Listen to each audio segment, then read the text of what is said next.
Alrighty. Alrighty, I'm gonna have me a little Twinkie right now, so I'll have something in the system. And I know the title said he was gonna read Shakespeare. Why is he eating a Twinkie? Well, because I'd like to. Okay. And I like them. They're good. But don't worry, I'm not gonna read it with my mouth full.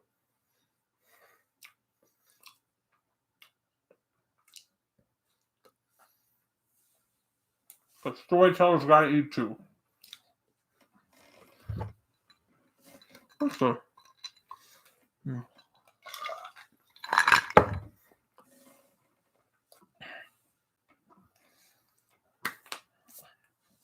alrighty. And now, shall continue with Romeo and Juliet. Act 3.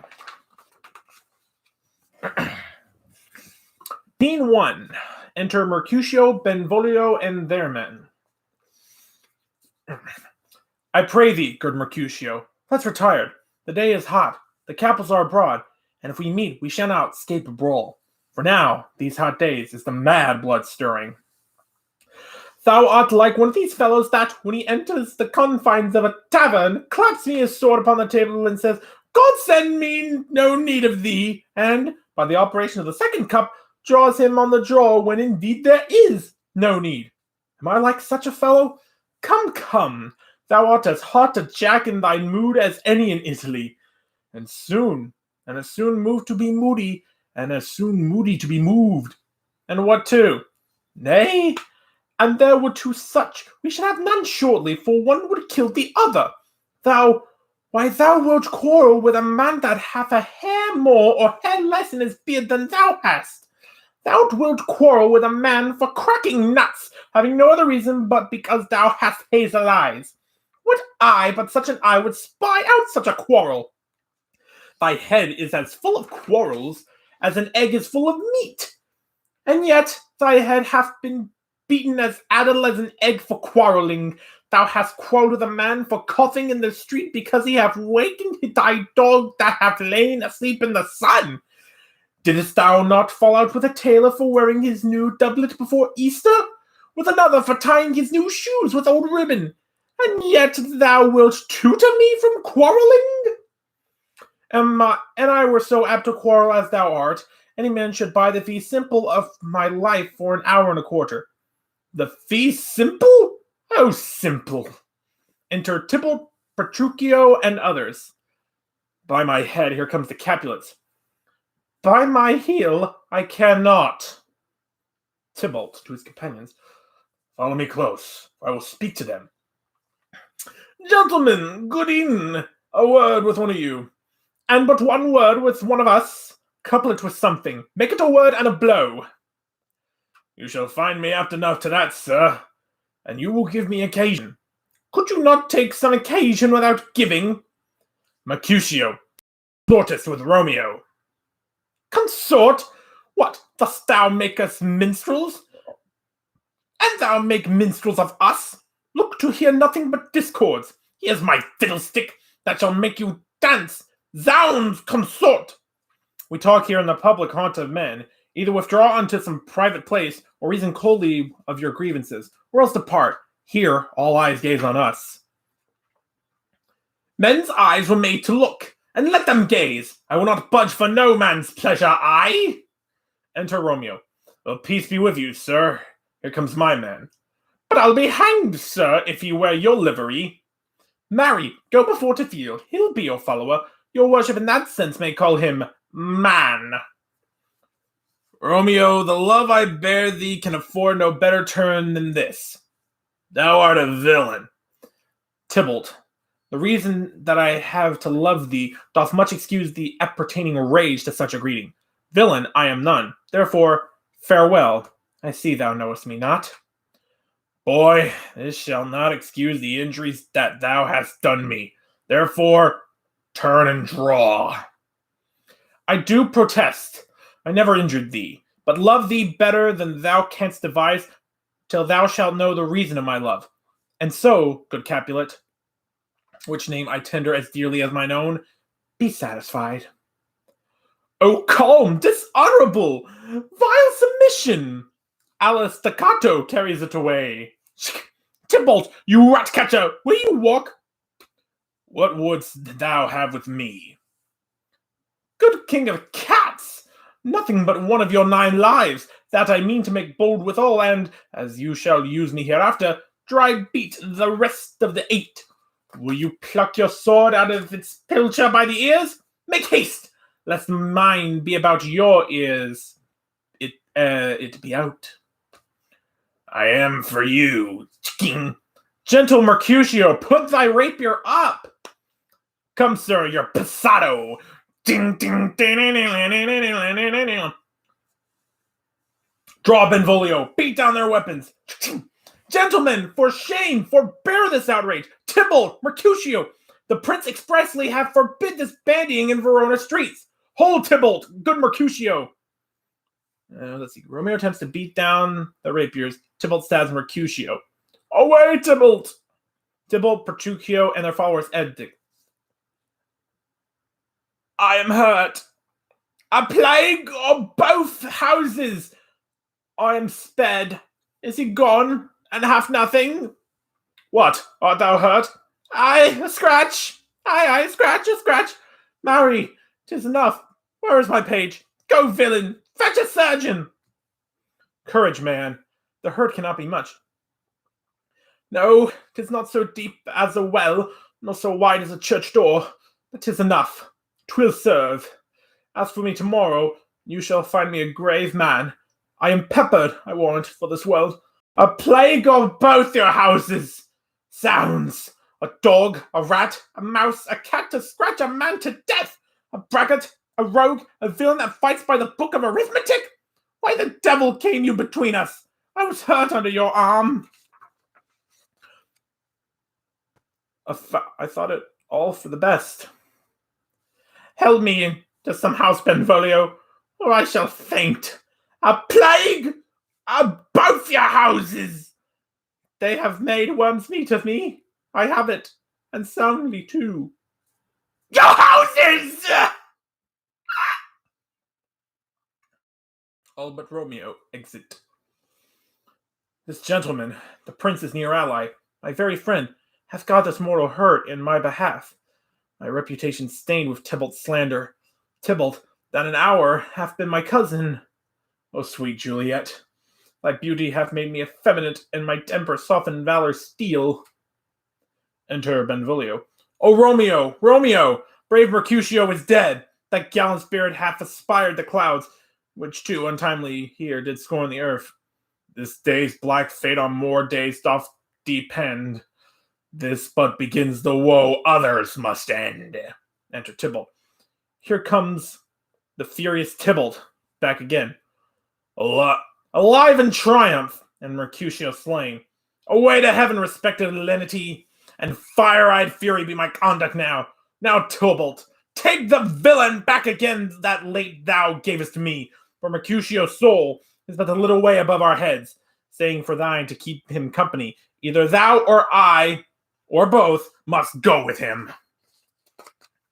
Thou wretched boy that didst consort him here shall with him hence. This shall determine that. Oh, I'm instantly dead. Romeo, away, begone! The citizens are up, and Tybalt slain. Stand not amazed. The prince will doom thee death if thou art taken. Hence, begone, away! Oh, I am fortune's fool! Why dost thou stay? Enter some citizens. Which way ran he that killed Mercutio? Tybalt, that murderer, which way ran he? There lies that Tybalt. Up, sir, go with me. I charge thee in the prince's name, obey. Enter a prince, old Montague, Capulet, their wives, and all.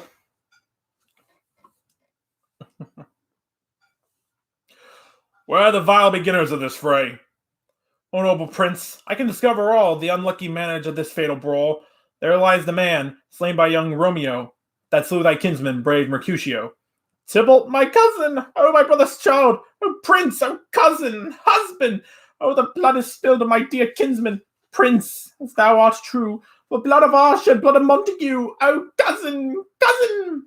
Benvolio, who began this bloody fray? Tybalt, here's water. Water time. And back.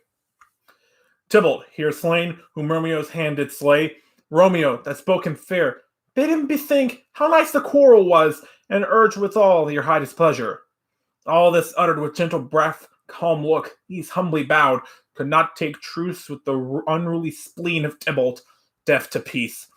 But that he tilts with piercing steel at bold Mercutio's breast, who all as hot, turns deadly point to point, and, with a martial scorn, with one hand beats, cold death aside, and with the other sends it back to Tybalt, whose dexterity retorts it. Romeo, he cries aloud, old friends! Friends, part! And swifter than his tongue, his agile arm beats down their fatal points, and twixt them rushes underneath whose arm an envious thrust from Tybalt hit the life of the stout Mercutio. And then Tybalt fled, but by and by comes back to Romeo, who had but newly entertained revenge. And toot, they go like lightning, for ere I could draw to part them was stout Tybalt slain, and as he fell, did Romeo turn and fly. This is the truth, or let Benvolio die. He is a kinsman to the Montague. Affection makes him false, and he speaks not true. Some 20 of them fought in this black strife, and all those 20 could kill but one life. I beg for justice, which thou, prince, must give. Romeo slew Tybalt. Romeo must not live.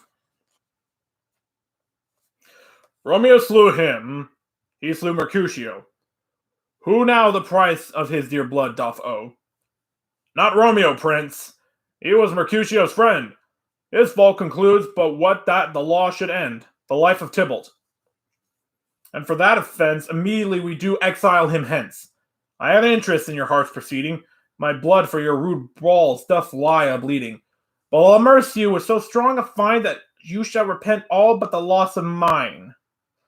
I will be deaf to pleading and excuses, nor tears nor prayer shall purchase out abuses. Therefore, use none. Let Romeo hence in haste, else when he is found, that hour is his last. Bear hence this body, and attend our will. Mercy but murders, pardoning those that kill. And everybody exits. All right, more water.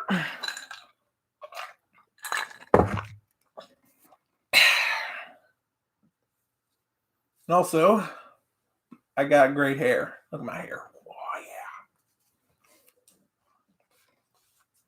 Let this grow out until the movie theaters open back up again. Then maybe I'll cut it. I don't know. Anyways. Scene 2. Enter Juliet alone. Gallop apace, you fiery-footed steeds, toward Phoebus's lodging. Such a wagoner as Phaeton would whip you to the west, and bring in cloudy night immediately. Spread thy close curtain, love-performing night, that runaway's eyes may wink, and Romeo leap to these arms, untalked of and unseen. Lovers can see to do their amorous rites by their own beauties, or, if love be blind, it best agrees with night. Come, civil knight, thou sober-suited matron all in black, and learn me how to lose a winning match played for a pair of stainless maidenhoods. Hood my unmanned blood, bathing in my cheeks, with thy black mantle till strange love grow bold. Think true love acted simple modesty. Come, night, come, Romeo, come thou day and night, for thou wilt lie upon the wings of night, whiter than new snow upon a raven's back.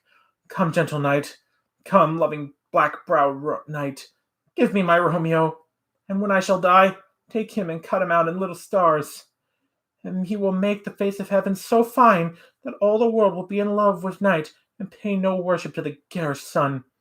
Oh, I have bought the mansion of love, but not possessed it, and, though I am sold, not yet enjoyed. So tedious is this day, as the night before some festival to an impatient child that hath new robes and may not wear them. Enter nurse with cords. Shakespearean language. Ooh. Oh, here comes my nurse, and she brings news, and every tongue that speaks but Romeo's name speaks heavenly eloquence. Now, nurse, what news? What hast thou there? The cords that Romeo bid thee fetch? Aye, aye, the cords! Ay me, what news? Why dost thou wring thy hands?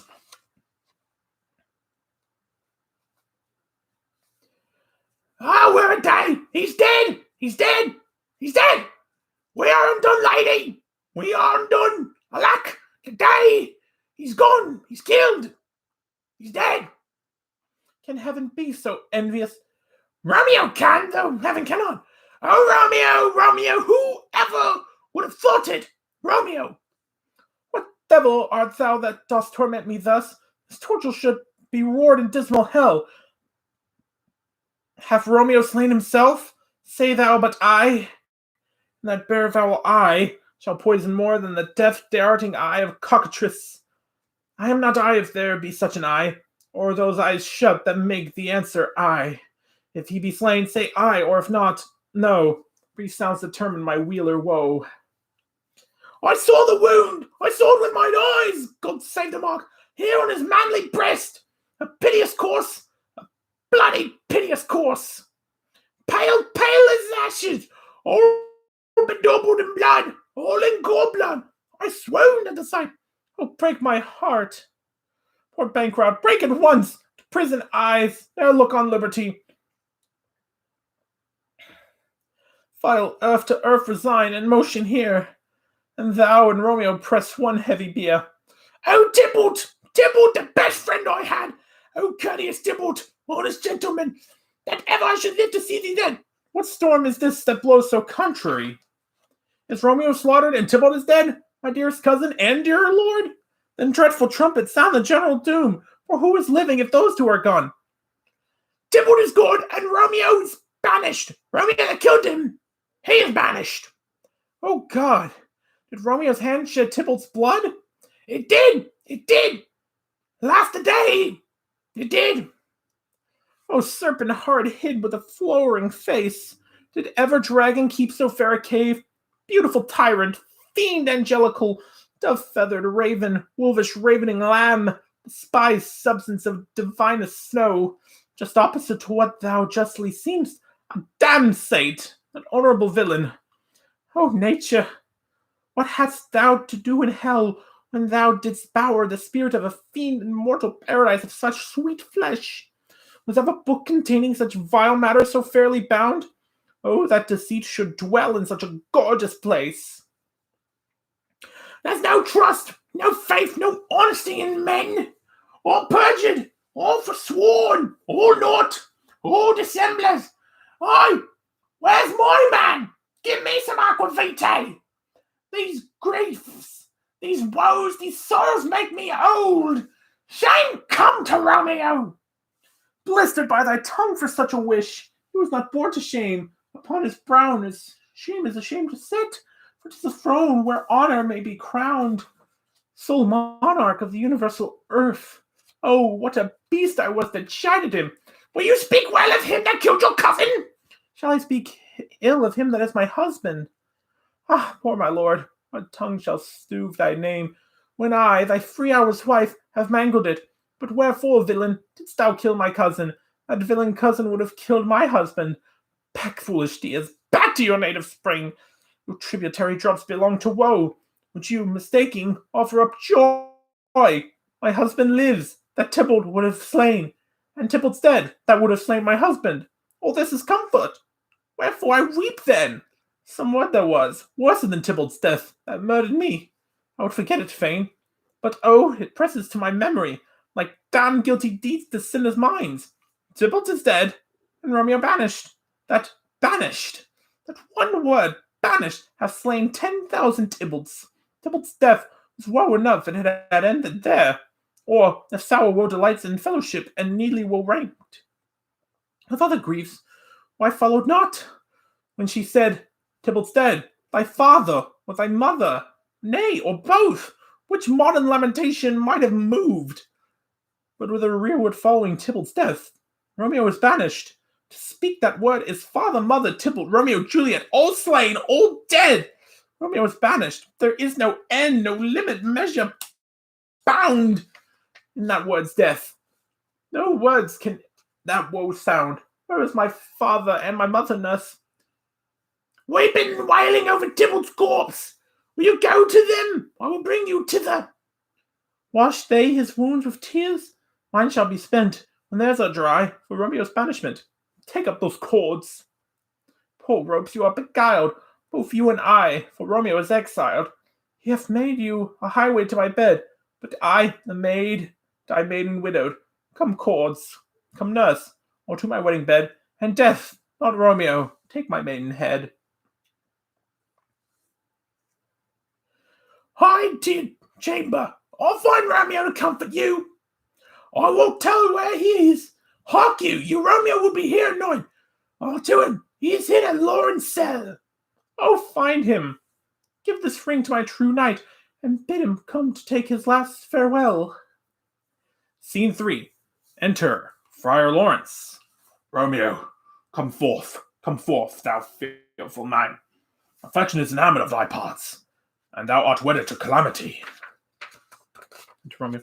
Father, what news? What is the prince's doom? What sorrow craves acquaintance at my hand that I yet know not? Too familiar is my dear son with such sour company. I bring thee tidings of the prince's doom. What less than doomsday is the prince's doom? A gentler judgment vanished from his lips. Not body's death, but body's banishment. Ha! Banishment? Be merciful, say death. If exile have more terror in his look, much more than death, do not say banishment. Here from Verona art thou banished. Be patient, for the world is broad and wide.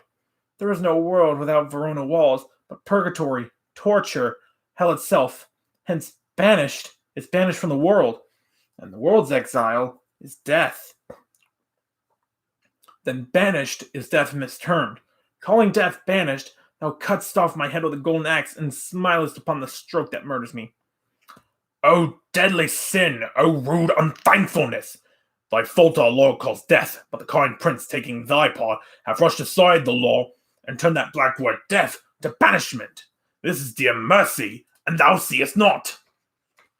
'Tis torture, and not mercy. Heaven is here, where Juliet lives, and every cat and dog and little mouse, every unworthy thing, live here in heaven, and may look on her, but Romeo may not. More validity, more honorable state, more courtship lies in carrion flies than Romeo, that may seize on the white wonder of dear Juliet's hand and steal a mortal blessing from her lips, who even in pure and vestal modesty still blush, as thinking their own kiss is sin. But Romeo may not. He is banished. Flies may do this, but from this I must fly. They are free men, but I am banished. And sayest thou yet that exile is not death? Hadst thou no poison mixed, no sharp ground knife, no sudden mean of death, though ne'er so mean, but banished to kill me? Banished! O friar, the damned use of that word in hell, howling attends it. How hast thou the heart, being a divine, a ghostly confessor, a sin absolver, and my friend possessed, to mangle me with that word, banished? Thou fond madman, hear me a little speak. Oh, thou wilt speak again of banishment. I'll give thee armor to keep off that word. Adversity, sweet milk, philosophy, to comfort thee, though thou art banished. Yet banished? Hang up philosophy, unless philosophy can make a Juliet, just plant a town, reverse a prince's doom. It helps not, it prevails not. Talk no more. Oh, and I see that madmen have no ears. How should they, when that wise men have no eyes? Let me dispute with thee. Let me dispute with thee of thy estate. Thou canst not speak of that. Thou dost not feel. What thou as young as I, Juliet thy love, and I would but marry Tybalt murdered, doting like me, and like me banished, then mightst thou speak, then mightst thou tear thy hair, and fall upon the ground as I do now, taking the measure of an unmade grave. Arise, one knocks. Good Romeo, hide thyself. Not I, unless the breath of heart-sick groans mislike enfold me from the search of eyes. Hark, how they knock! Who's there? Romeo, arise. Thou wilt be taken. Stay a while. Stand up. Run to my study. By and by God's will. What simpleness is this? I come. Who knocks so hard? Whence come you? What's your will? Let me come in, and you shall know my errand. I come from Lady Juliet. Welcome then. Oh, holy friar! Oh, tell me, holy friar, where's my lady's lord? Where's Romeo? There on the ground, with his own tears made drunk. Oh, he is even in my mistress' case, just in her case. Oh, woeful sympathy, piteous predicament. Even so lies she, blubbering and weeping and blubbering. Stand up, stand and you be a man. For Juliet's sake, for her sake, rise and stand. Why should you fall into so deep an oh? Nurse.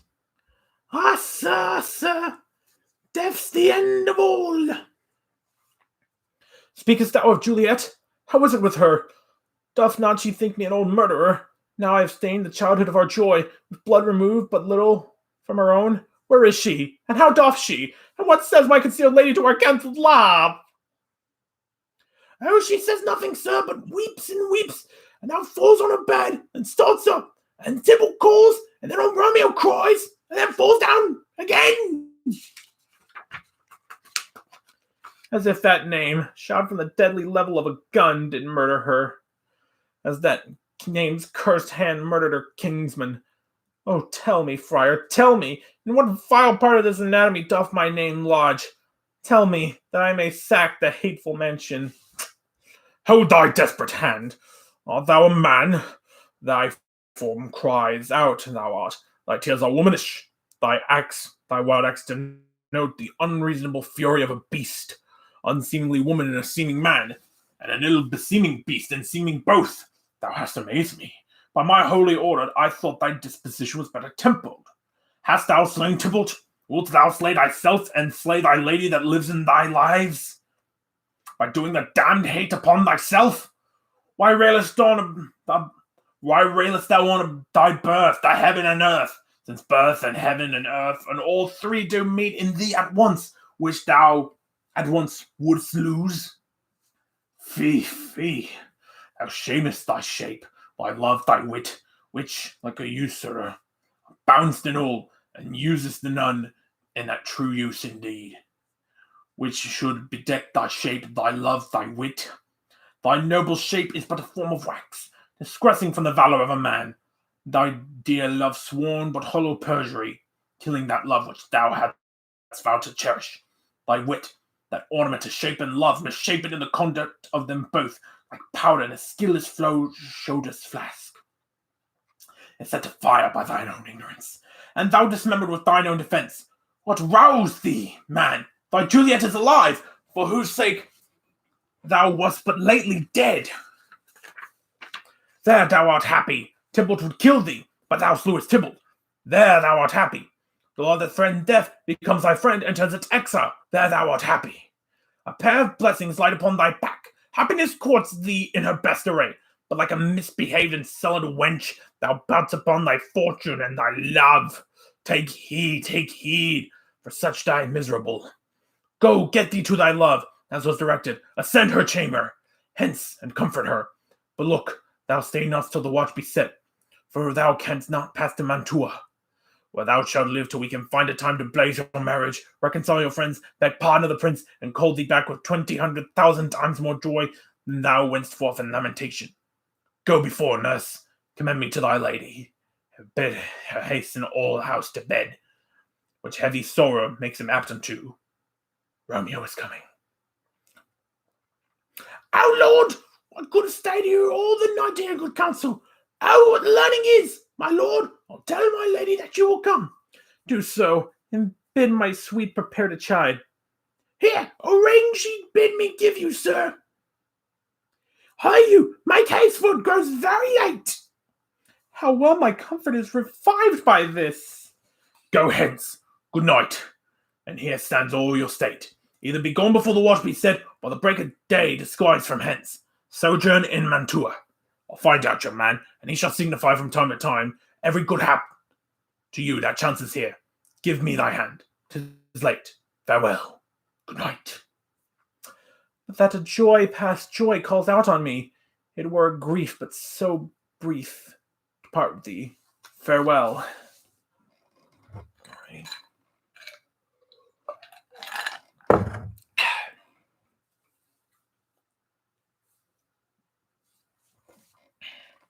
Scene 4. Enter old Capulet, his wife, and Paris.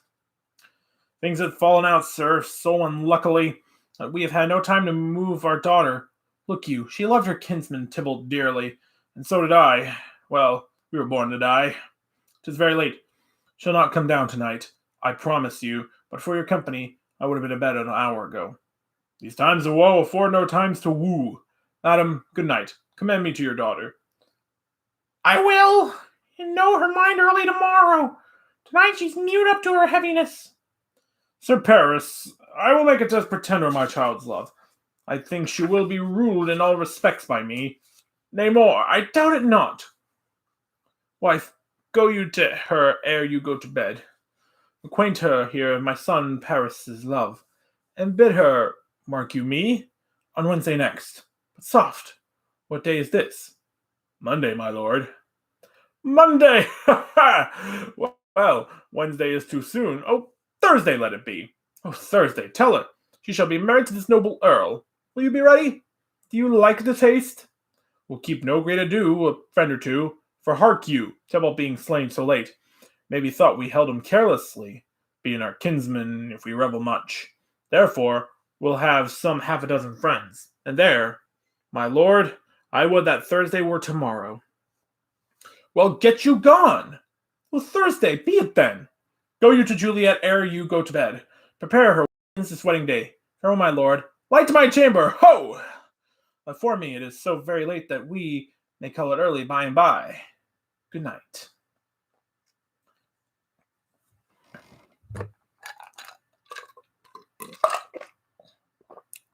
I'm running short on water, so once I'm no fact free, I'm going to step out for a little bit, refill my water, and then I'll be right back.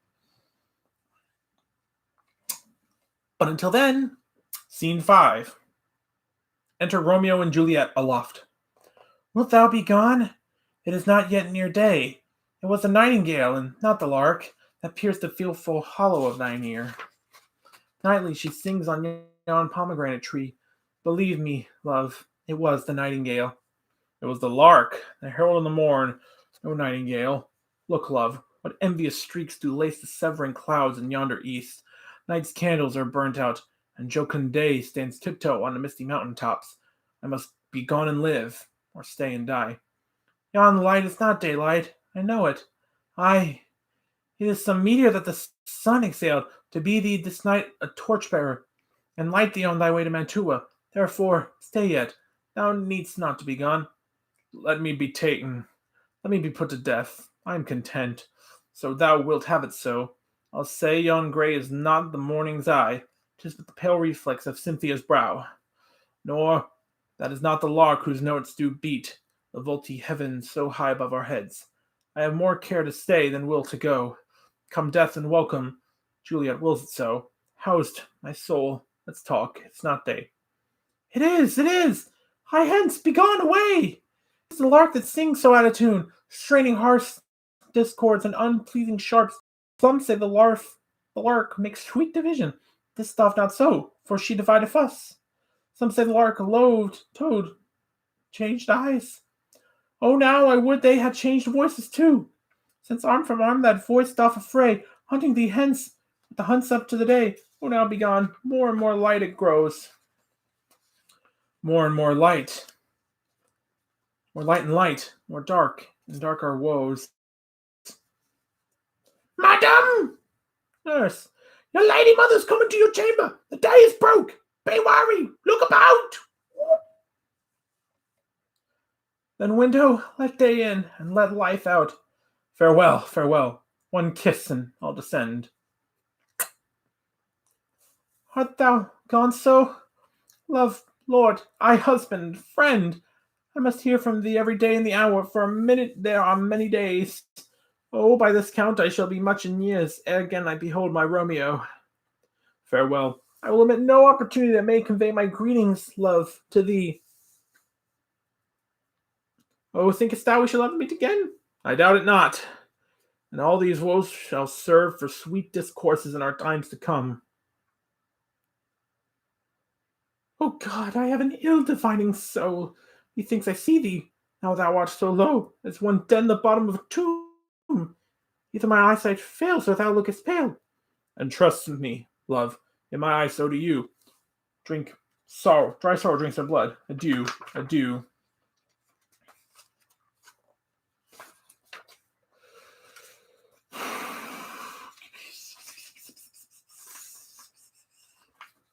I'm just, sorry, my brain tends to be distracted. Okay. O fortune, all men call thee fickle. If thou art fickle, what dost thou with him that is renowned for faith? Be fickle, fortune, for then I hope thou wilt not keep him long, but send him back. O daughter, are you up? Who is it that calls? It is my lady mother. Is she not down so late or up so early? What unaccustomed causes procures her hither? Why, how now, Juliet? Madam, I am not well. Evermore weeping for your cousin's death. What?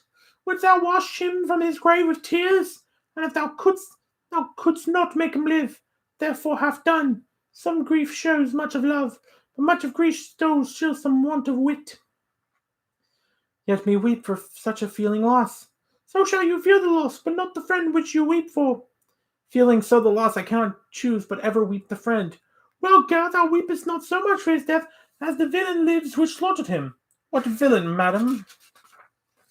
That same villain, Romeo. Villain and he be many miles asunder. God pardon him, I do with all my heart, and yet no man like he doth grieve my heart. That is because the traitor murderer lives. Ay, madam, in the reach of these my hands would none but I might venge my cousin's death. We will have vengeance for it, fear thou not.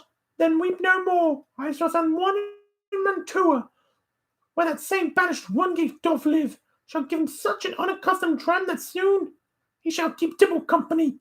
Then I hope thou wouldst be satisfied.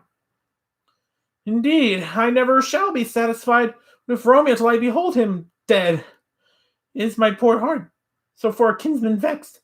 Madam, if you could find out but a man to bear a poison, I would temper it, that Romeo should, upon receipt hereof, should soon sleep in quiet.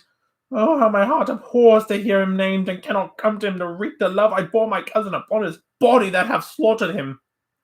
Find thou the means, and I'll find such a man. But now I'll tell you these joyful tidings, girl. And joy comes well in such a needy time.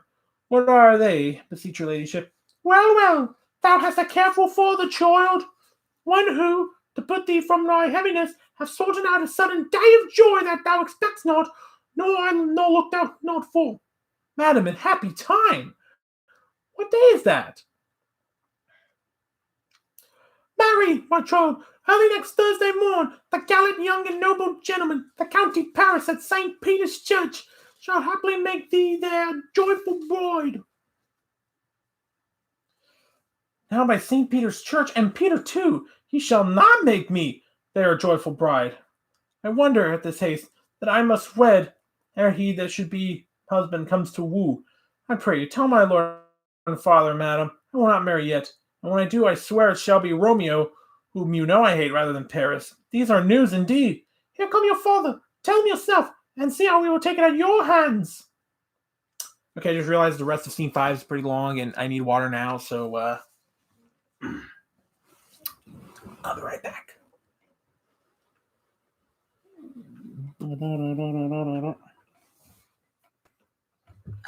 I'll be back. And enjoy looking at the bottom halves of posters. You know what? Actually, no. Say hello to Silent Pikachu. She shall, be silent. Oh.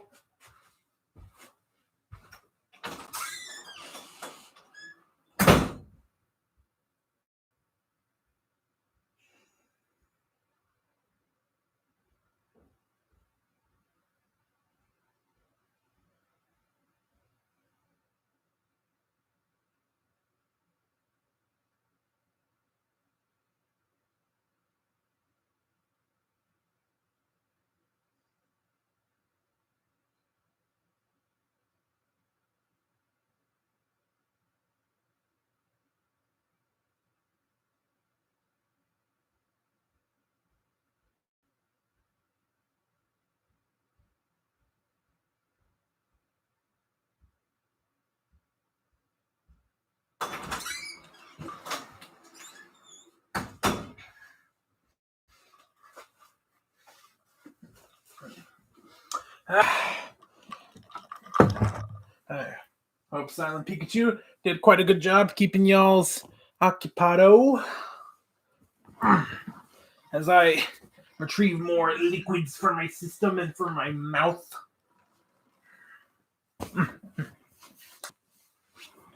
Anyhow,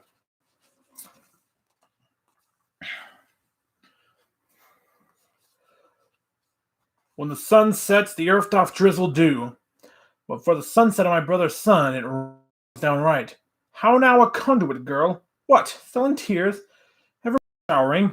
In one little body thou counterfeits a bark, a sea, a wind. For still thy eyes, which I may call the sea, do ebb and flow with tears. The bark thy body is, sailing in this salt flood. The winds thy sighs, who raging with thy tears, and they with them, without a sudden calm, will overset thy tempest-tossed body. How now, wife? Have you delivered to her a decree? Aye, sir, but she will none. She gives you thanks.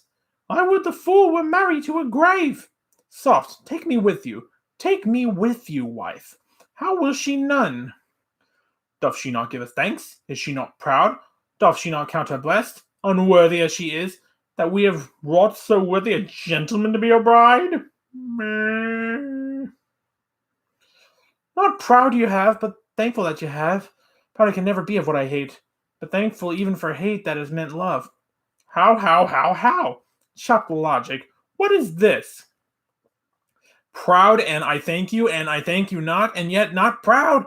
Mistress minion you, thank me no thankings, nor proud me no prouds, but fellow your fine joints against Thursday next to go to Paris or St. Peter's Church, where I will drag thee on a hurdle thither. Out, you green sickness carrion! Out, you baggage, you tallow face! Fee, what are you, mad? Good father, I beseech you on my knees, hear me with patience, but speak a word. Hang thee, young baggage, disobedient wretch! I'll tell thee what, get thee through church. Bug. I'll tell thee what, get thee to church on Thursday, or never have to look me in the face. Speak not, reply not, do not answer me. My fingers itch. Wife, we scarce thought us blessed that God hath lent us but this only child, but now I see this one is one too much, and that we have a curse on having her. Out on her, Hilding. God in heaven bless her! You are to blame my lord to write us so. And why, my lady Wisdom? Hold your tongue. Good prudence, matter with your gossips now. I speak no treason. Oh God, indeed. May not one speak? Peace, you mumbling fool! Out of your gravity or gossip's bowl, for here we need it not. You are too hot. God's bread, it makes me mad. Day, night, hour, tide, time, work, play, alone, in company, still my care hath been to have her matched. And having now provided a gentleman of noble percentage, of fair demsels, youthful and nobly aligned, stuffed, as they say, with honorable parts, proportioned as one's thoughts would wish a man, and then to have a wretched pulling fool, a whining mammet in her fortune's tender, to answer, "I'll not live, I cannot love, I am too young, I pray you, pardon me. But an you will not wed, I'll pardon you. Graze where you will, you shall not house with me. Look to it, think on it. I do not use to jest. Thursday is near. Lay hand on heart, advise, and you be mine. I'll give you to my friend. And you be not, hang, beg, starve, die in the streets.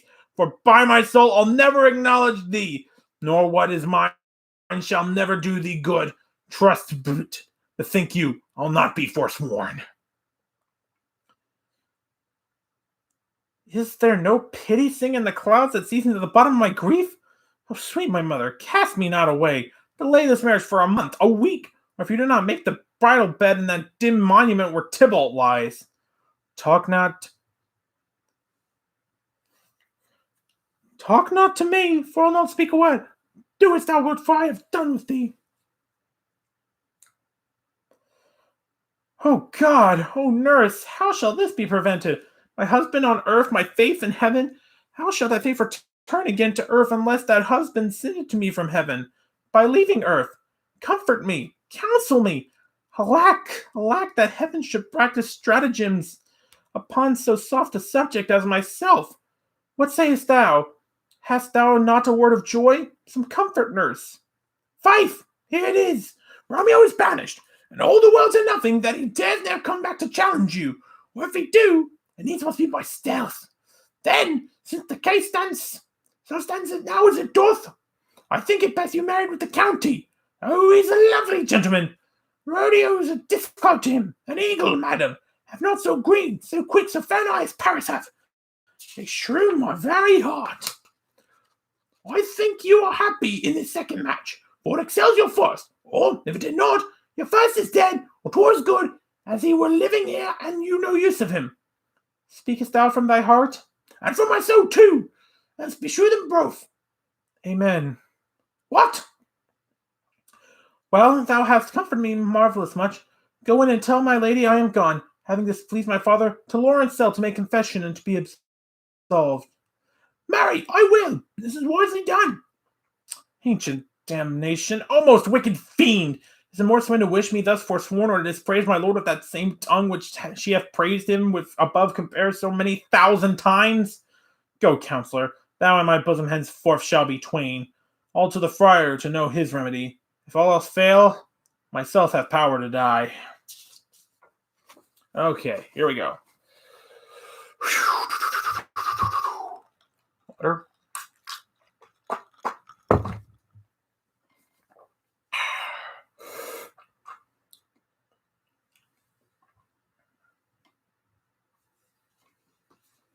Alrighty. Act 4.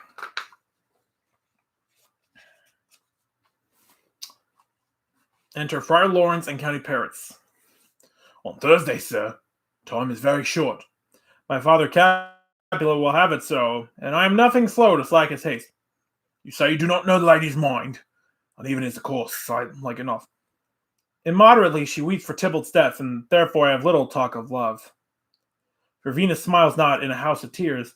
Now, sir, her father counts it dangerous that she do give her sorrow so much away, and in his wisdom hastes our marriage to stop the intronidation of her tears, which too much minded by herself alone, may be put from her by society.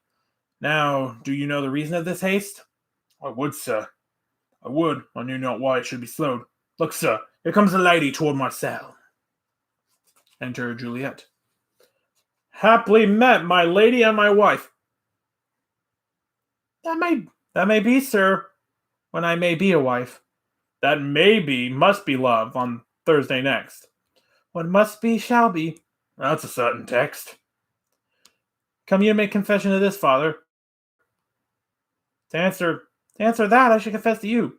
Do not deny to him that you love me. I will confess to you that I love him.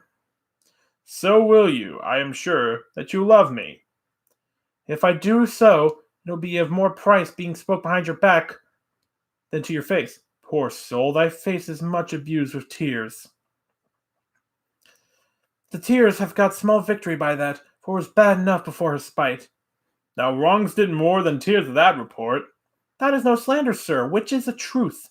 And what I spake it to my face. Thy face is mine, and thou hast slandered it. It may be so, for it is not my own. Are you at leisure, holy father, now, or shall I come to you at evening mass? My leisure serves me, pensive daughter. Now, my lord, we must entreat the time alone. God's shield, I should disturb devotion. Juliet, on Thursday early I will rouse you. Till then, adieu, and keep this holy kiss. Oh, shut the door, and when thou hast done so, come weep with me, past hope, past care, past help. Oh, Juliet, I already know thy grief. It strange me past the compass of my wits. I hear thou must, and nothing may prorogue it, on Thursday next be married to this county. Tell me not, friar, that thou hearest of this, unless thou tells me how I may prevent it. If in thy wisdom thou canst give no help, do thou but call my resolution wise, and with thee, knife, I'll help it presently. God join my heart and Romeo's, thou our hands, and ere this hand by thee to Romeo sealed shall be the label to another deed. Or my true heart with treacherous revolt turn to another, then this shall slay them both. Therefore, out of thy long experience time, give me some present counsel, or behold, twixt my extremes and me this bloody knife shall play the umpire, arbitrating that which the commission of thy years and art could be no issue of true honor bring. Be not so long to speak, I long to die, if what thou speakest speak not of remedy. Ho, daughter, I do spy a kind of hope, which craves as desperate an execution as that is desperate which we would prevent, if, rather than to marry County Paris, thou hast the strength of will to slay thyself, then it is likely thou wilt undertake a thing like death to chide away the shame, that cops with death himself to escape from it. And if thou darest, I'll give thee remedy. Oh, bid me leap rather than marry Paris from off the battlements of any tower, or walk in the thievish ways, or bid me lurk where serpents are, chain me with roaring bears, or hide me nightly in a charnel house, or cover quite with dead men's rattling bones, with reeky shanks and yellow chapless skulls, or bid me go into a new-made grave and hide me with a dead man in his shroud, things that to hear them told have made me tremble. And I will do it without fear or doubt, to live an unstained wife to my sweet love. Hold then, go home, be merry, give consent to marry Paris. Wednesday is tomorrow, turn all night, look that thou lie alone, let not the list lie with thee in thy chamber. Take thou this phial, being then in bed, and this distilling liquor drink thou off. When presently through all thy veins shall run a cold and drowsy humour, for no pulse shall keep his native progress, but secrete. No warmth, no breath shall testify thou livest. The roses in thy lips and cheeks shall fade to paly ashes, thy eyes and windows fall, like death when he shuts up the day of life. Each part deprived of supple government shall stiff, stark, and cold appear like death, and in this broad likeness of shrunk death thou shalt continue 42 hours, then awake from as pleasant a sleep. Now when the bridegroom in the morning comes to rouse thee from thy bed, there art thou dead. Then, as the manner of our country is, in thy best robes and covered on the bier, thou shalt be borne to that same ancient vault where all the kindred of the Capulets lie. In the meantime, against thou shalt wake, shall Romeo by my letters know of our drift. And hither he shall come, and he and I will watch thy waking, and that very night shall Romeo bear thee hence to Mantua, and this shall free thee from this present shame. If no inconstant toy nor womanish fear abide thee labour from acting it, give me, oh, tell me not of fear. Hold, get you gone. Be strong and prosperous in this resolve. I'll send a friar with speed to Mantua with letters to thy lord. Lord, give me strength, and strength help afford. Farewell, dear father. Alrighty. And as that thing we call Kill Bosby would say, time for a drinky drink.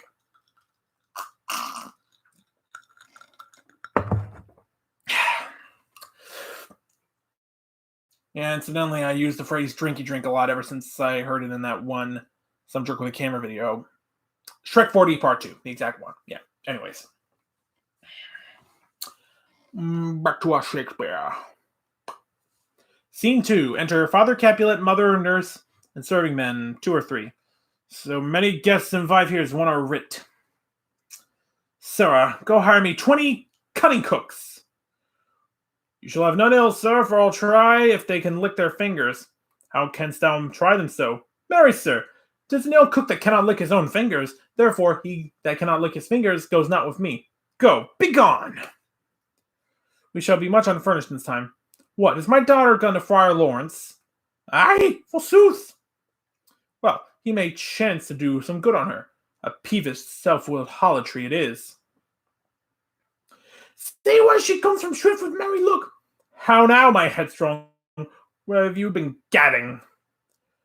Where I have learned to repent the sin of disobedient opposition to you and your behests, and am enjoyed, my holy Lawrence, to fall prostrate here, to beg your pardon. Pardon, I beseech you. Henceforward I am ever ruled by you. Send for the county. Go tell him of this. I'll have this knot knit up tomorrow morning. I met the youthful lord at Lawrence cell, and gave him what become love I might. not stepping over the bounds of modesty. Why, glide on it. This is swell. Stand up.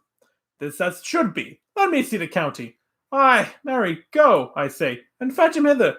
Now, before God, this reverend holy friar, all our whole city is much bound to him. Nurse, will you go with me into my closet and tell me each such needful ornaments as you think fit to furnish me tomorrow? Oh, not till Thursday. There is time enough. Go, nurse, go with her. We'll to church tomorrow. We shall be short on provision. 'Tis now near night. Tush! I will hear about, and all things shall be well. I warrant thee, wife. Go thou to Juliet. Help to deck up her. I'll not to bed tonight. Let me alone. I'll play the housewife for this once. What ho! They are all forth. Well, I will walk myself to County Paris, prepare him against tomorrow. My heart is wondrous light since this same wayward girl is so reclaimed.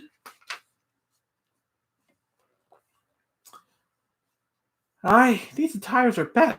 But gentle nurse, I pray thee leave me to myself tonight, for I have need of many horizons to move the heavens and to smile upon my state, which, well thou knowest, is cross and full of sin. What, are you busy, how? Need you my help?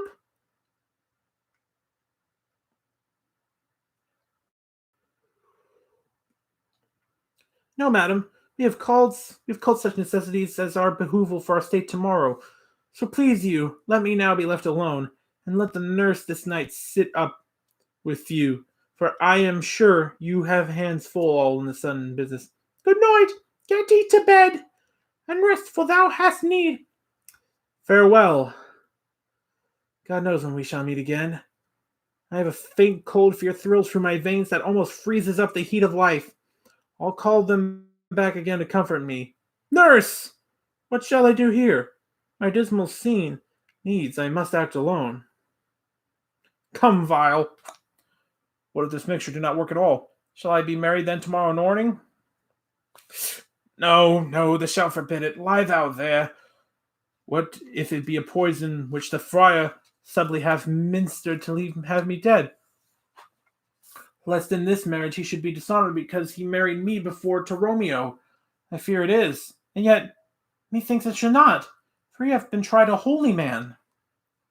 How if, when I am laid into the tomb, I wake before the time that Romeo come to redeem me? There's a fearful point. Shall I not then be stifled in the vault, to whose foul mouth no healthsome air breathes in, and there die strangled ere my Romeo comes? Or, if I live, it is not very like the horrible conceit of death and night, together with the terror of the place, as in a vault, an ancient receptacle, where for this many hundred years the bones of all my buried ancestors have packed, a bloody Tybalt, yet but green in earth, lies festering in a shroud, where, as they say, at some hours in the night spirits resort. Alack, alack.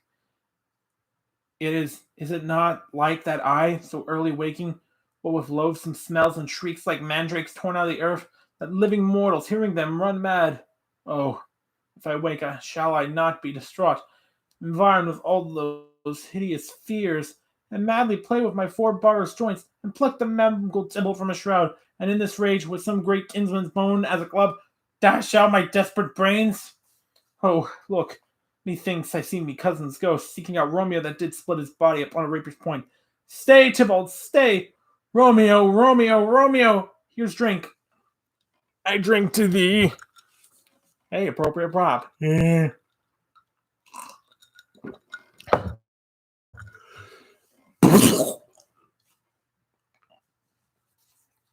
She's not quite dead. Scene 4. Enter Lady Capulet and nurse. Oh, take these keys and fetch more spices, nurse. I call for Date and quinces in the pastry. Come, stir, stir, stir. The second cock hath crowed. The curfew bell hath rung. 'Tis 3 o'clock. Look to the baked meats, good Angelica. Spare not for cost. Go, you cock queen, go. Get you to bed, Faith. You'll be sick tomorrow for this night's watching. No, not a whit. What? I have watched there now all night for lesser cause, and there have been sick. Aye, but you have been a mouse hunt in your time. but I will watch you from such watching now. A jealous hood, a jealous hood. Now, fellow, what is there? Thanks for the cook, sir, but I know not what. Make haste, make haste. Sirrah, fetch drier logs. Call Peter. He will show thee where they are. I have a head, sir, that will find out logs and never trouble Peter for the matter. Mass, and well said. A merry horse, and thou shalt be loggerhead. Good faith, 'tis day. The county will be here with music straight. Oh, wait, no. Yeah, they'll be playing the song.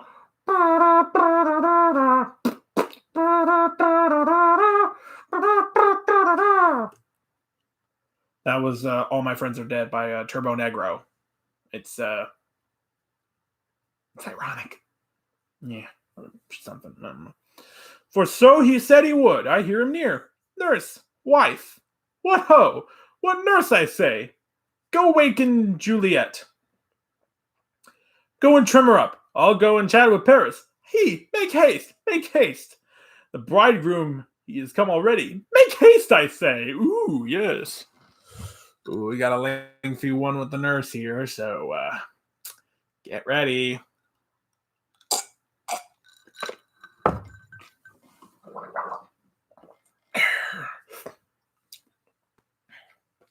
Mistress! What Mistress Juliet? Fast I want you. Why, lamb! Why, lady! Fee, you slugabed!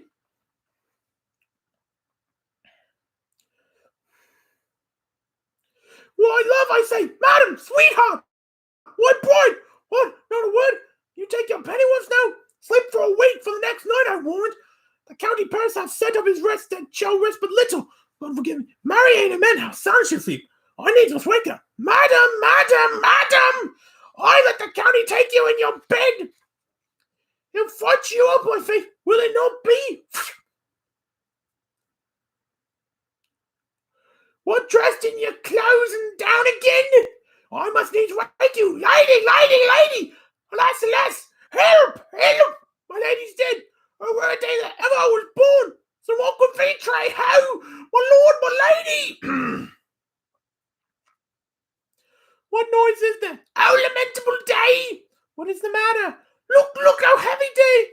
Oh me, my child, my only life! Revive! Look up, or I will die with thee! Help! Call help! For shame, bring Juliet forth. Her lord is come. She's dead! Deceased! She's dead! Alack the day! Ha! Let me see her. Out. Alas, she's cold. Her blood is settled, and her joints are stiff. Life and these lips have long been separated. Death lies on her like an untimely frost upon the sweetest flower of all the field. Oh, lamentable day! Oh, woeful time! Death, that had ta'en her hence to make me wail, ties up my tongue and will not let me speak. I don't need your life safe. Okay. Come, is the bride ready to go to church? Ready to go, but never to return. O son, the night before thy wedding day hath death lain with thy wife. There she lies, flower as she was, deflowered by him. Death is my son-in-law. Death is my heir. My daughter he hath wedded. I will die and leave him all. Life, living, all his deaths. Have I thought long to see this morning's face, and it doth give me such a sight as this.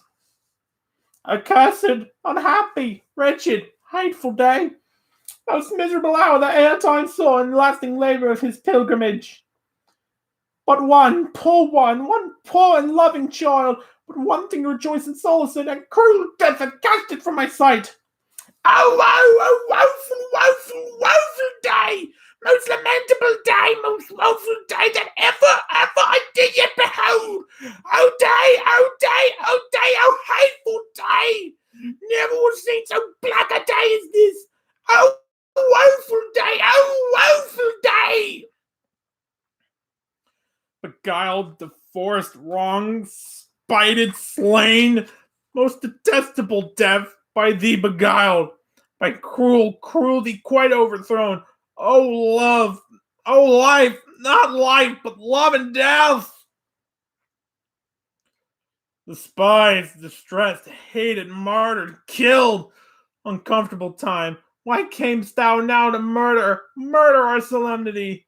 O child, my soul and now my child, dead art thou. Alack, my child is dead. And with my child my joys are buried. Peace, ho, for shame. Confession's cure lives not in these confusions. Heaven and yourself had part in this fair maid. Now heaven hath all, and all the better it is for the maid. Your part in her you could not keep from death. But heaven keeps his part in eternal life. Most you sought was for promotion, for 'twas your heaven she should be advanced. And weep you now, seeing she is advanced above the clouds as high as heaven itself. Oh, in this love you love your child so ill that you run mad, seeing that she is well.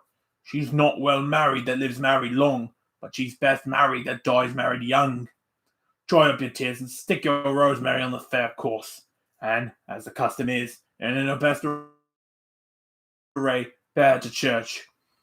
For though fond nature bids us all lament, yet nature's tears are the reason's merriment.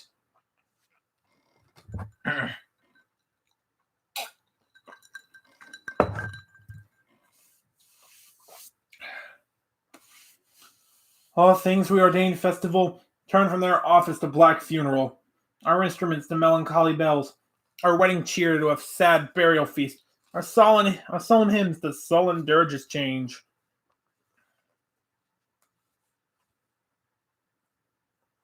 Let's see. Okay, alrighty. Our bridal flowers serve for a buried corse, and all things change them to the contrary. Sir, you go in, and madam, go with him. And go, Sir Paris. Everyone prepare to follow this fair course into a grave. The heavens do lower upon you for some ill. Move them no more by crossing their high will. Faith, we may put up our pipes and be gone. Honest good fellows! Put up! For well you know this is a pitiful case. Aye, by my troth, this case may be amended. Musicians, heart's ease, oh, and you have me live, play heart's ease. Why heart's ease? Oh, musicians, because my heart itself plays, my heart is full. Oh, play me some merry dump to comfort me.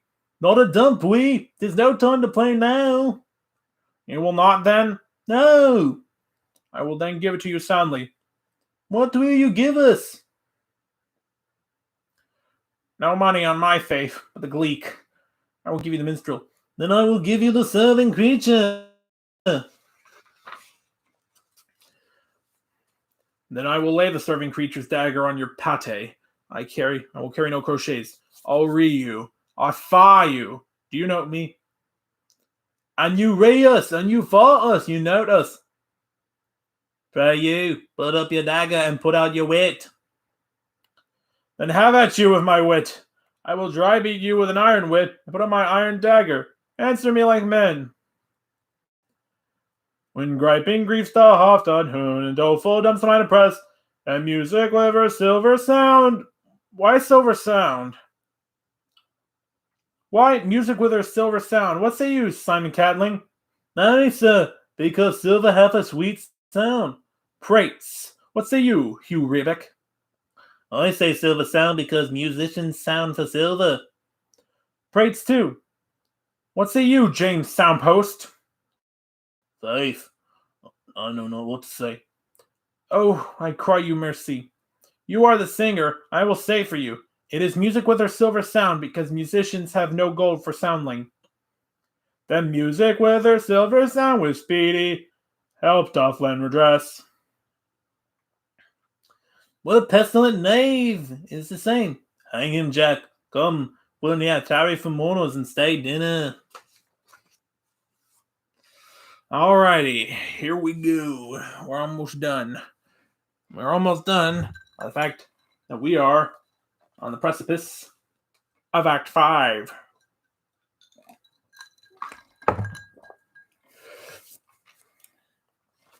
Anyways.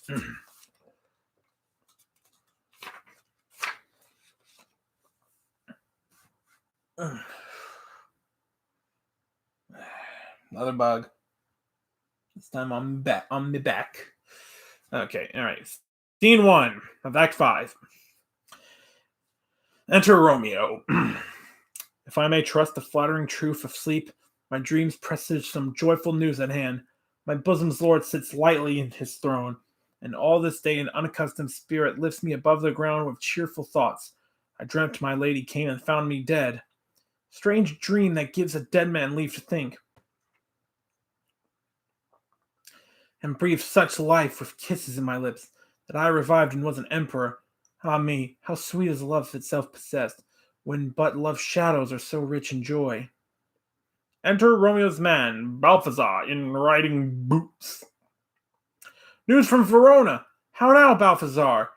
Dost thou not bring me leathers from the friar? How doth my lady? Is my father well? How doth my Juliet? That I ask again, for nothing can be ill if she be well.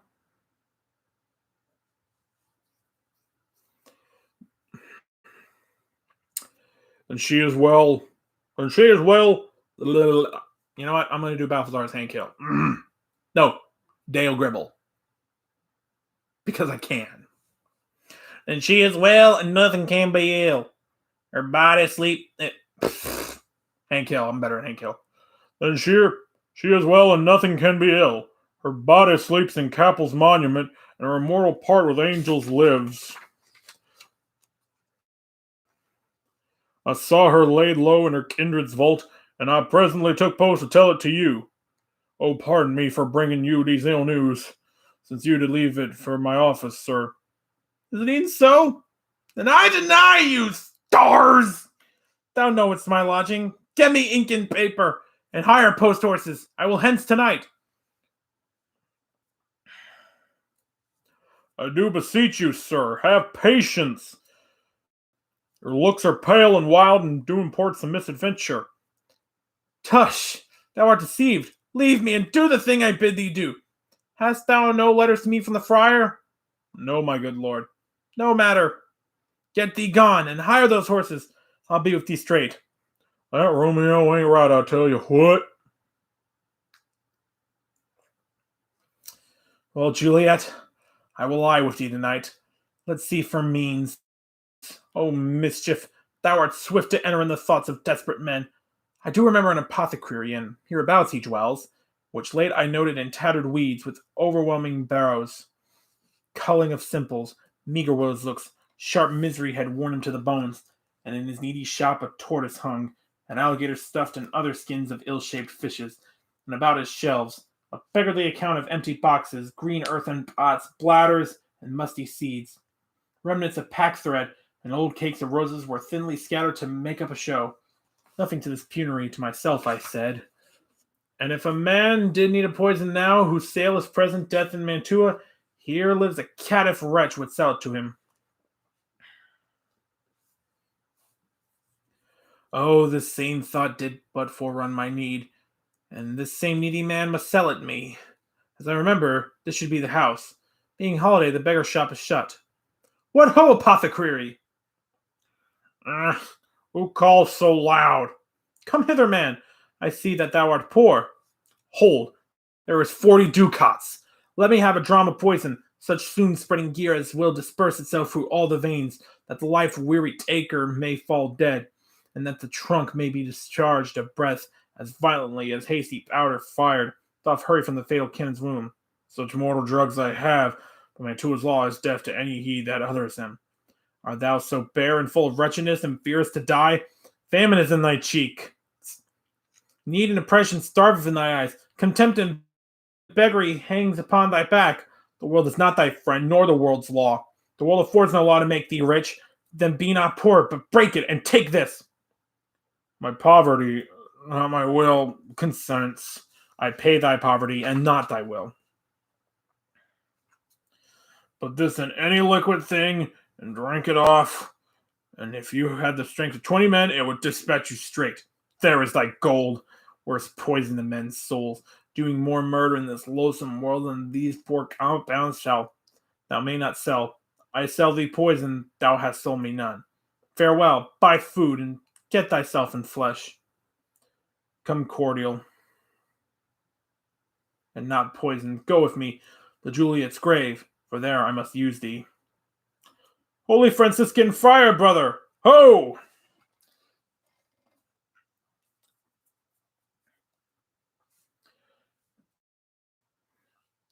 This same should be the voice of Friar John. Welcome from Mantua. What says Romeo? Or if it might be writ, give me his letter. Going to find a barefoot brother out, one of our order, to associate me. Here in the city, visiting the sick and finding him, the surgeon of the town, suspecting that we both were in a house where the infectious pestilence did reign, sealed up the doors and would not let us forth, so that my speed to Mantua there was stayed. Who bare my letter then to Romeo? I could not send it. Here it is again.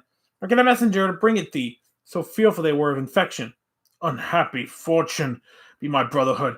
That letter was not nice, but full of charge of dear import, and the neglecting it may do much danger. Friar John, go hence, get me an iron crow and bring it straight into my cell. Brother, I'll go and bring it thee. Now I must to this monument alone. Within 3 hours will fair Juliet wake. She will beshrew me much that Romeo hath no notice of these accidents. I'll ride again to Mantua, and keep at my cell till Romeo come. Poor living corpse, closed in a dead man's tomb. Scene 3, enter Paris and his page. Give thee my torch, boy, hence and stand aloof. Yet put it out, for I would be seen. Under yonder yew trees lay thee all alone, holding thy ear close to the hollow ground. So shall no foot upon the churchyard tread, being loose and firm with digging up of graves. But thou shalt hear it. Whistle then to me, as signal that thou hearest something approach. Give me those flowers. Do as I bid thee. Go. I am almost afraid to stand alone here in the churchyard. Yet I will adventure. Sweet flower, flowers thy bridal bed I strew. Oh, woe, the canopy is dust and stones, which with sweet water nightly I will do, or, wanting that, with tears distilled by moans, the obsequies that I for thee will keep nightly shall be to strew thy grave and weep.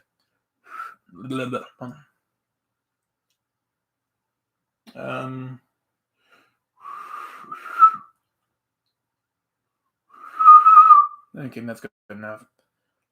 The boy gives warning, something doth approach. What cursed foot wanders this way tonight?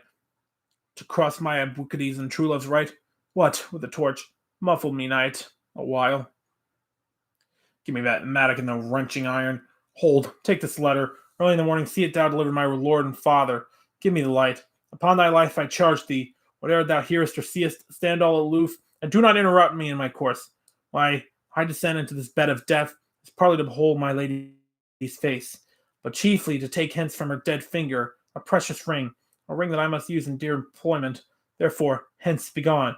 But thou, if jealous, dost return to pry in what farther I shall intend to do.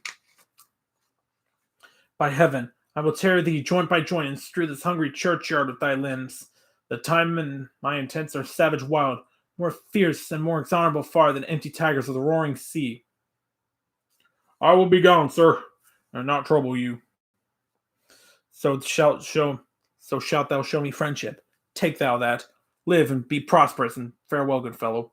For all this same, I'll hide me hereabout. His looks I fear, and his intents I doubt. Thou detestable maw, thou womb of death, gorged with the dearest morsel of the earth, thus I enforce thy rotten jaws to open, and in despite I'll cram thee with more food. This is that banished haughty Montague that murdered my love's cousin, with which grief is supposed the fair creature died, and here is come to do some villainous shame to the dead bodies. I will apprehend him. Stop thy unhallowed toil, vile Montague. Can vengeance be pursued further than death? Condemned villain, I do apprehend thee. Obey and go with me, for thou must die. I must indeed, and therefore came I hither. Good gentle youth, tempt me not a desperate men. Fly hence and leave me. Think upon these gone. Let them affright me, I beseech thee, youth. Put not another sin upon my head by urging me to fury. Oh, begone! By heaven, I love thee better than myself, for I come hither armed against myself. Stay not, be gone, live, and hereafter say a madman's mercy bid thee run away. I do defy thy commentation, and I do defy thy commendation and apprehend thee for felon here. Wilt thou provoke me? Then have at thee, boy! Oh Lord, they fight. I will go call the watch. Oh, I am slain! If thou be merciful, open the tomb! Lay me with Juliet! Oh. Didn't die a lot here. Oh well. That's like I heard once in on Rosencrantz and Guildenstern I did, I believe, or at least a bit of it. Never watched that movie in full. Heard something about you die 1,000 deaths on stage or something.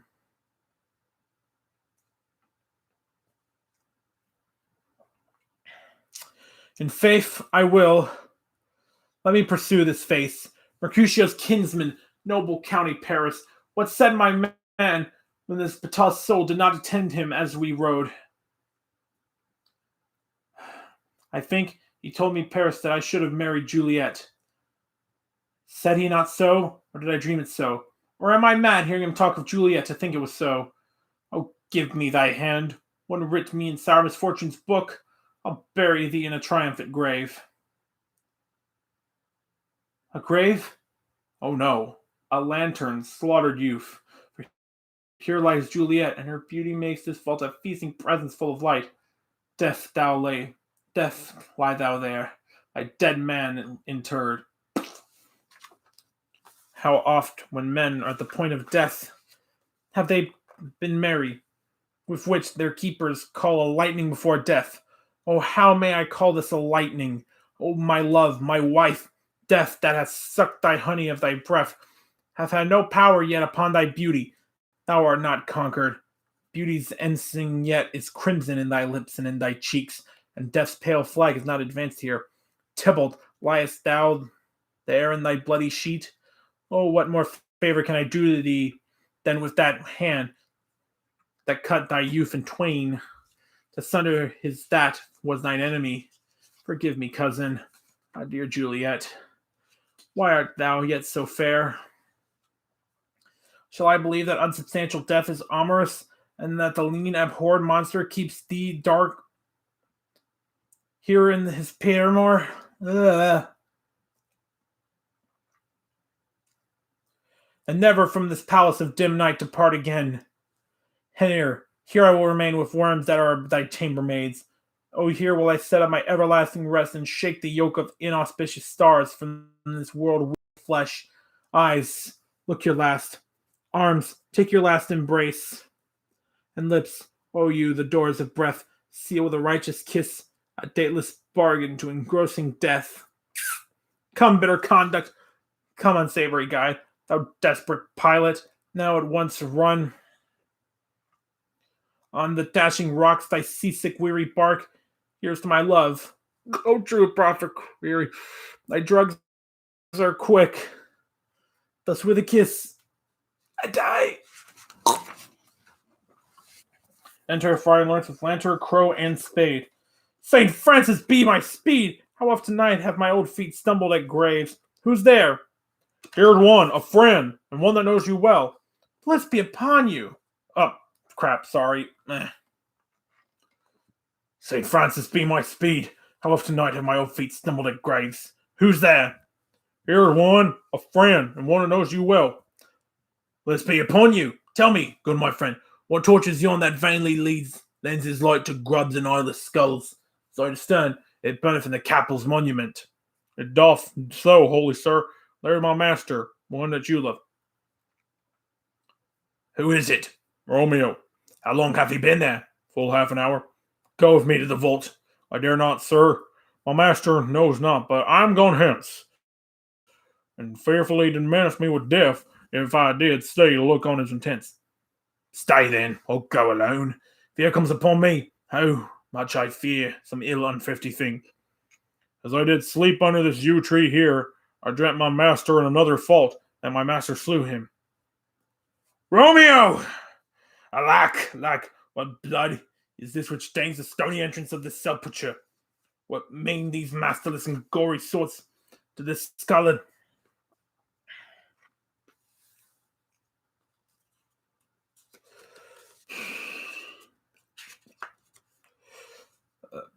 Sorry. It is 1:36 where I am right now, but I'm almost done, so I'm gonna keep going. Lord discolored by this place of peace. Romeo, oh pale. Who else? What? Paris too? And stabbed in blood? Ah, what unkind hour was guilty of this lamentable chance? The lady stirs. Oh, comfortable friar, where is my lord?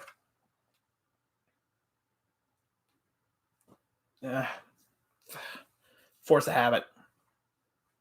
I do remember well where I should be, and there I am. Where is my Romeo? I hear some noise. Lady, come from that nest of death, contagion, and unnatural sleep. A greater power than we can contradict hath thwarted our intents. Come away. Thy husband in thy bosom lies dead. And Paris too. Come, I'll dispose of thee among the sisterhood of holy nuns. Stay not to question, for the watch is coming. Come, go, good Juliet. I dare no longer stay. Go thee hence, for I will not away.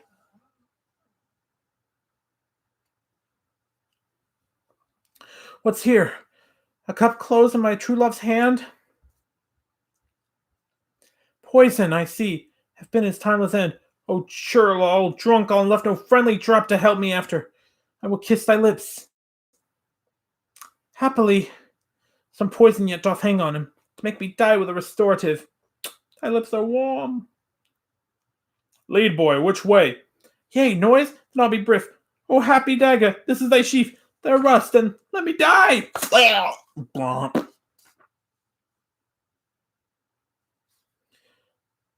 This is the page. No, this is the place. There where the torch doth burn. The ground is bloody. Search about the churchyard. Go, some of you. Where you find, attach. Pitiful sight. Here lies the county slain, and Juliet bleeding warm and newly dead, who here hath lain his 2 days buried. Go, tell the prince, run to the Capulets, raise up the Montagues, some others search. We see the ground whereon these woes do lie, but the true ground of all these piteous woes we cannot, without circumstance, decry. Here's Romeo's man. We found him in the churchyard. Hold him in safety until the prince come hither. Here is a friar that trembles, sighs, and weeps. We took this mattock and this spade from him, and he's coming from the churchyard side. A great suspicion. Stay with the friar, too. What misadventure is so early up that calls our person from our morning rest? Who should it be that a show shrieked abroad? Oh, the people in the street cry Romeo, some Juliet, and some Paris, and all run with soap and outcry toward our monument. What fear is this which startles in our ears? Sovereign, here lies the county Paris slain, and Romeo dead, and Juliet dead before, warm and new killed. Search, seek, and know how this foul murder comes. Here is a friar, and slaughtered Romeo's man, with instruments upon them that opened these dead men's tomb. Oh, heavens! Look, wife, look how our daughter bleeds. This hagger half mistaken, but lo, his house is empty on the back of Montague, and is missheathed in my daughter's bosom.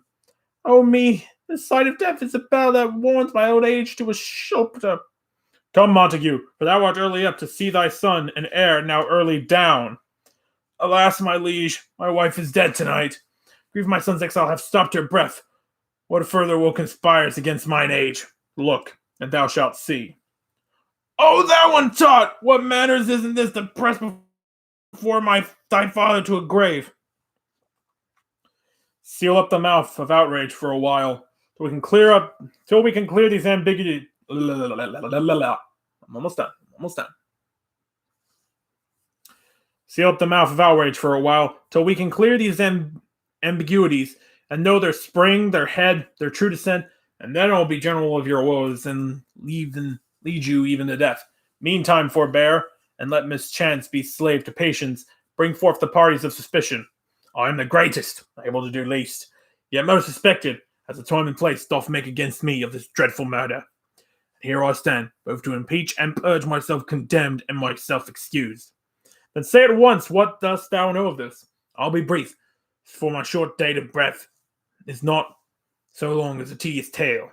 Romeo, they're dead, was husband to that Juliet. And she, they're dead, that Romeo's faithful wife. I married them, and their sole marriage day was Tybalt's doomsday.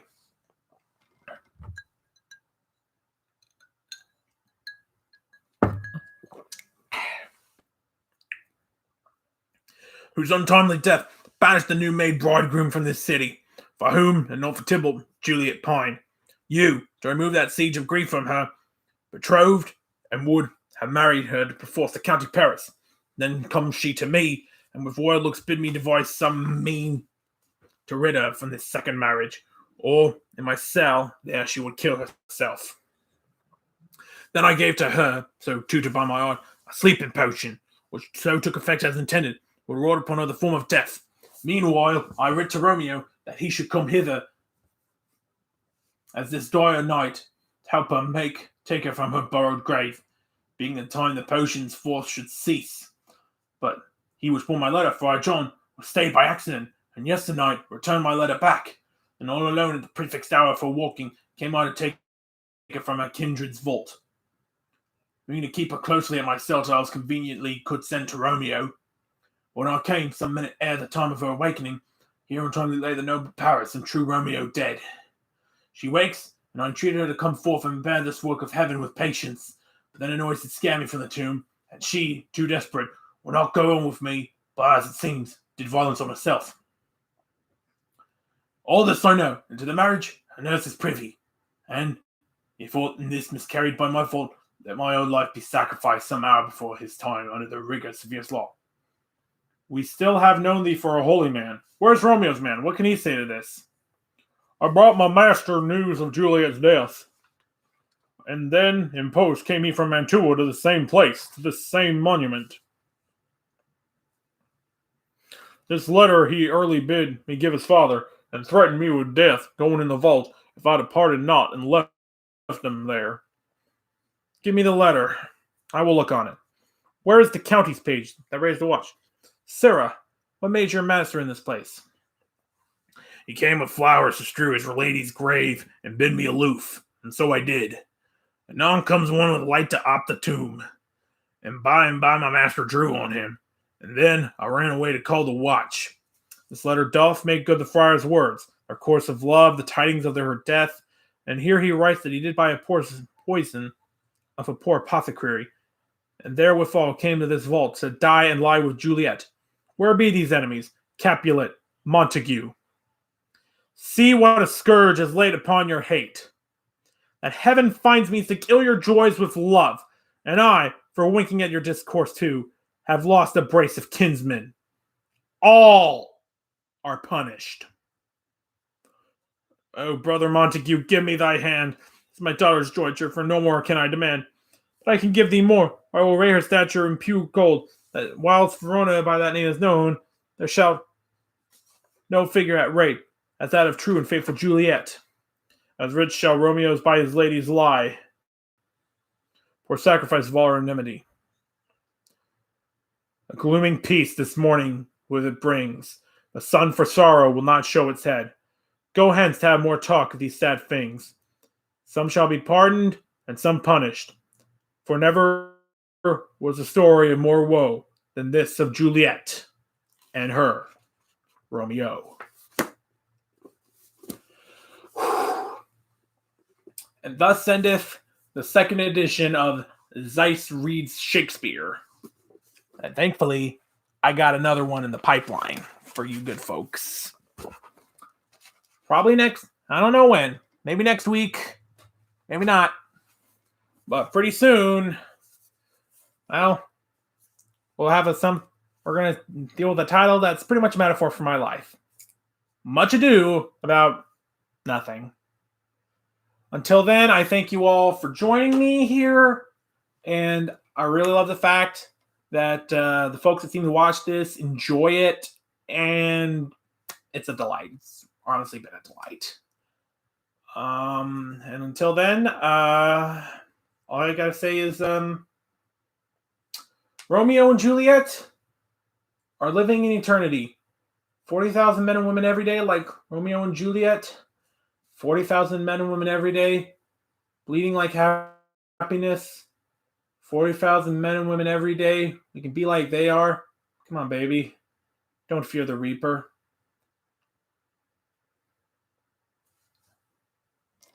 Good night. Good night.